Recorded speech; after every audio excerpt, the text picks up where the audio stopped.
చాలా మంది last time లో 3 రాజధానుల శాఖ పెద్ద పేరుని పెట్టారు. ఆ తర్వాత ఇప్పుడు మధ్యలో వచ్చినటువంటి మహానుభావుడు మళ్ళీ మావిగన్ను పెట్టాడు. మరి గన్న ఏ గన్న నాకు అర్థం కావట్లేదు కానీ దానివల్ల ఉపయోగం ఏంటో మరి ఆయనకే తెలియాలి. చదువుకున్న మా అలాంటి వాళ్ళ విషయం పక్కన పెడితే ముందు ఆయన తెలియలే విషయం. నెక్స్ట్ ఏదో దేశంలో డెవలప్మెంట్ ఉంది 3 రాష్ట్రాల వల్ల అని అన్నారు. ఏ రాష్ట్రంలో 3 రాష్ట్రాల వల్ల 3 రాజ్యాల డెవలప్మెంట్ ఉందో ఒకసారి ఆయన క్లియర్ తీసుకురామని చెప్పండి. ఎందుకంటే సౌత్ ఆఫ్రికా ఉంది కాదనట్లేదు, డెవలప్మెంట్ ఏది అక్కడ. అక్కడే ఉంటే అక్కడ నుంచి వలసలు ఎందుకు వెళ్ళిపోతారు వాళ్ళు.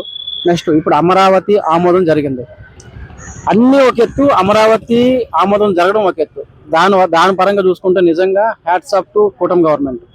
చాలా మంచి తీసుకొచ్చారు. రేపనే రోజు రాజకీయ నాయకులైన శాశ్వతం కాదు, మారుతూ వస్తారు.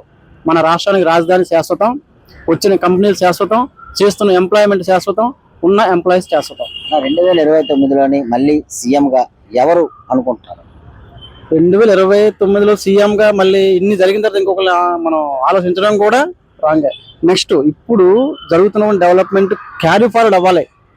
అది మళ్ళీ ఇంకెవరికో ఇస్తే అంటే కూటమిలో ఉండి ఎవరైనా ప్రాబ్లం లేదు, కానీ అవుట్ ఆఫ్ కూటమి ఇస్తే మాత్రంగా 100కి 100% మొత్తం అన్ని స్టక్ అయిపోతాయి, టోటల్ క్లోజ్ అయిపోద్ది.